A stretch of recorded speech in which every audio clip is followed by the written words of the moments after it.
नमस्कार दोस्तों, आपका स्वागत है इस YouTube चैनल में। यहाँ पर सुबह से शाम तक की हर खबर पल पल की बताई जाती है, तो YouTube चैनल को सब्सक्राइब करें लाल बटन को दबाकर और घंटी के बेल आइकन को जरूर दबाएं ताकि हर वीडियो डालें उसकी सूचना आप तक पहुँच सके। नमस्कार, इस वक्त की ताज़ा ब्रेकिंग न्यूज है। सभी बड़ी खबरों पर हम बात करेंगे। राहुल गांधी का मोदी पर तंज, बोले चौकीदार की मदद से देश को लूटकर फरार हो गए चोर। कांग्रेस अध्यक्ष राहुल गांधी ने प्रधानमंत्री मोदी पर हमला बोलते हुए कहा कि एक तरफ नोटबंदी के वक्त लोगों को अपने ही पैसे के लिए कतार में खड़ा होना पड़ा, वहीं दूसरी तरफ उद्योगपति अपने चौकीदार की मदद से देश को लूटकर फरार हो गए। उन्होंने लेखपुर में चुनावी रैली में कहा कि मेहुल चोकसी और नीरव मोदी और अनिल अंबानी कतार बैंक के बाहर नहीं दिखे। आप जब कतार में खड़े थे तब भारत के चोर चौकीदार की मदद से पैसा लूटकर फरार हो रहे थे।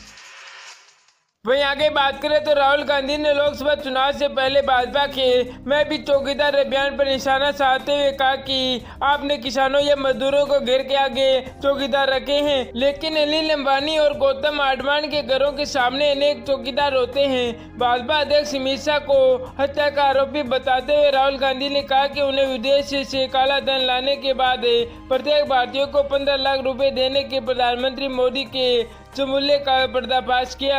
मोदी ने सभी को 15 लाख रुपए देने का वादा किया था, लेकिन भाजपा अध्यक्ष अमित शाह ने कहा कि वह तो जुमला था और खाते में जमा नहीं किया जा सकता। विवादित नागरिकता विधेयक के संबंध में गांधी ने कहा कि मैं आपको विश्वास देना चाहता हूं कि कांग्रेस पार्टी ऐसा नहीं होने देगी। साथ ही उन्होंने कहा कि ये कांग्रेस की वजह से ही संभव हुआ है कि इसे राज्यसभा में पेश नहीं होने दिया है। कांग्रेस की न्यूनतम आय गारंटी योजना नया के बारे में उन्होंने कहा कि 72,000 रुपए देश के 20% अत्यंत गरीब परिवारों की महिला सदस्य के खाते में हर साल जमा कराए जाएंगे। वहीं अगली खबर की बात करें तो कांग्रेस ने एक और लिस्ट जारी किया। इसमें सभी उम्मीदवार गुजरात के हैं। कांग्रेस ने उड़ीसा की संबल सीट से शरद पटनायक के नाम की घोषणा की थी। साथ ही विधानसभा चुनाव के लिए 9 उम्मीदवारों के नामों की घोषणा हुई है। कांग्रेस ने कुल 10 लोकसभा सीटों पर अपने पते खोले हैं। हालांकि सबको मध्य प्रदेश की बाकी बची सीटों पर उम्मीदवारों के नामों की घोषणा का इंतजार है। वायनाड में आज नामांकन पत्र दाखिल करेंगे राहुल गांधी, प्रियंका भी साथ रहेगी। कांग्रेस अध्यक्ष राहुल गांधी ने केरल के वायनाड सीट से 4 अप्रैल की सुबह 11 बजे अपना नामांकन पत्र दाखिल करेंगे। पार्टी के वरिष्ठ नेता रमेश तेनीताल ने ये जानकारी दी कि गांधी इसके अलावा भी अपनी परंपरा सीट अमेठी से भी चुनाव लड़ रहे हैं। पार्टी सूत्रों ने बताया कि नामांकन पत्र भरने के दौरान गांधी के साथ उनकी बहन व उत्तर प्रदेश के लिए कांग्रेस की प्रभारी महासचिव प्रियंका गांधी भी मौजूद रह सकती है। सूत्रों ने बताया कि गांधी अपना नामांकन पत्र भरने के लिए यहां से हेलीकॉप्टर से वायनाड जाएंगे।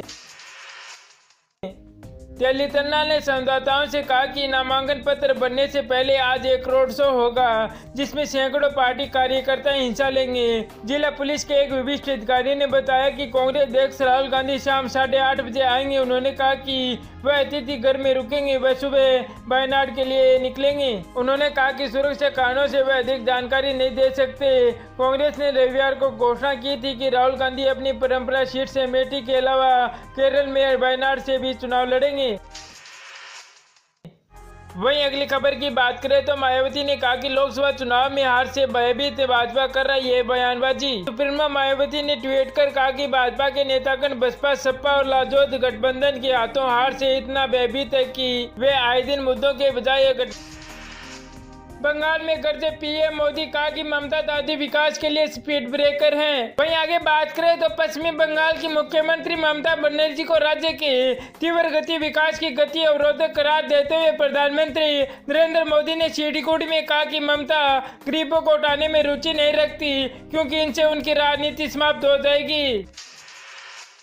लोकसभा चुनाव के लिए भारतीय जनता पार्टी भाजपा के उम्मीदवार के समर्थन में एक रैली को संबोधित करते हुए मोदी ने कहा, जिस गति से हमने दूसरे राज्य में काम किया है हम वह गति बंगाल में हासिल नहीं कर सके। उन्होंने कहा कि पश्चिमी बंगाल में आपके विकास के रास्ते में एक गति अवरोधक है। लोग इस गति अवरोधक को दादी के रूप में जानते हैं।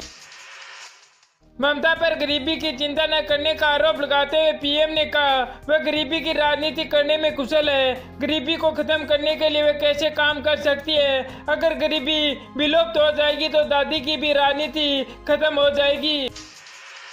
आगे पीएम मोदी ने कहा कि ये दल गरीबों तक विकास का लाभ न पहुंचे, इसलिए इसे रोकने की साजिश रखते हैं। भारी भीड़ को देखकर खुश दिखाई दिए पीएम मोदी ने कहा कि ममता बनर्जी की नाव डूब चुकी है। उन्होंने कहा कि अगर मैं यहाँ मानवता का ये समुद्र नहीं देखता तो शायद मैं ये नहीं कह पाता कि ममता बनर्जी की नाव डूब चुकी है। वहीं अगली खबर पर बात करें तो सीएम योगी ने कहा कि ऐसा लगता है कि जैसे शहरी नक्सलियों ने कांग्रेस के अंदर घुसपैठ करके कांग्रेस पार्टी को ही हाईटेक कर लिया हो। वहीं बागपत में एक जनसभा को संबोधित करते हुए पीएम योगी ने कांग्रेस पार्टी द्वारा जारी किए गए चुनावी घोषणा पत्र पर 2019 को लेकर हमला बोला है। सीएम योगी आदित्यनाथ ने कहा कि ऐसा लगता है कि जैसे शहरी नक्सलियों ने कांग्रेस के अंदर घुसपैठ करके कांग्रेस पार्टी को ही हाईटेक कर लिया हो और ऐसा शर्मनाक दृश्य देश के सामने कांग्रेस और उसके सहयोगी दल पैदा करना चाहते हैं। बीजेपी ने लोकसभा उम्मीदवारों की सूची की जारी, अखिलेश यादव के खिलाफ दिनेश यादव लड़ेंगे चुनाव। पीएम मोदी ने माना कि 5 साल में वादों को पूरा करने के लिए था कम। बिहार में अपने चुनावी अभियान की शुरुआत करते हुए कांग्रेस सहित महागठबंधन में शामिल अन्य दलों पर जमकर निशाना साधा। प्रधानमंत्री खुद को चौकीदार बताते हुए कहा कि आज इस चौकीदार से महापलटवार और उनके पहरेदार तथा आतंकवाद और उसके मतदार भी परेशान है। यही कारण है कि वो लोग चौकीदार को गाली दे रहे हैं। उन्होंने आगे कहा कि जो लोग 70 साल में सत्ता में रहकर सब कुछ करने का दावा नहीं कर सकते तो मैं 5 साल में सब कुछ करने का दावा कैसे कर सकता हूं, परंतु मुझे निरंतर प्रयास करना है जिसके लिए आपके समर्थन की जरूरत है। प्रधानमंत्री ने कांग्रेस पर निशाना साधते हुए कहा कि कांग्रेस जब जब सत्ता में आती है तो महंगाई और आतंकवाद बढ़ने लगते हैं। उन्होंने कहा कि सरकार की नीति साफ है, आतंकवाद हो या फिर नक्सलवाद, भारत को आंख दिखाने का काम कोई भी करेगा उसे शक्ति से निपटा जाएगा। उन्होंने कहा कि देश में जो भी विकास कार्य सरकार कर पाई है वह आपके सहयोग के कारण कर पाई है। साल 2014 के पहले विकास आतंकवादियों द्वारा बम विस्फोट किए जाते थे, परंतु 2014 के बाद ये कहां चले गए। पहले भी खुफिया विभाग और पुलिस थी। वहीं अगली खबर की बात करें तो पीएम मोदी 3 राज्यों में करेंगे सभा। राहुल गांधी असम नागालैंड में जनता से मांगेंगे वोट। लोकसभा चुनाव के पहले चरण की वोटिंग के लिए महज 7 दिन बचे हैं। कांग्रेस, बीजेपी समेत तमाम पार्टियां जोरदार तरीके से चुनाव प्रचार कर रही है। पीएम नरेंद्र मोदी आज अरुणाचल प्रदेश, पश्चिमी बंगाल और महाराष्ट्र में रैली को संबोधित करेंगे। वहीं बीजेपी अध्यक्ष अमित शाह जम्मू कश्मीर में 2 जगह पर जनसभा को संबोधित करेंगे। कांग्रेस अध्यक्ष राहुल गांधी आज असम और नागालैंड में जनसभा को संबोधित करते हुए कांग्रेस के लिए वोट मांगेंगे। बीएसपी सुप्रीमो मायावती आंध्र प्रदेश के विजयवाड़ा में रैली को संबोधित करते हुए जनता से वोट मांगेगी।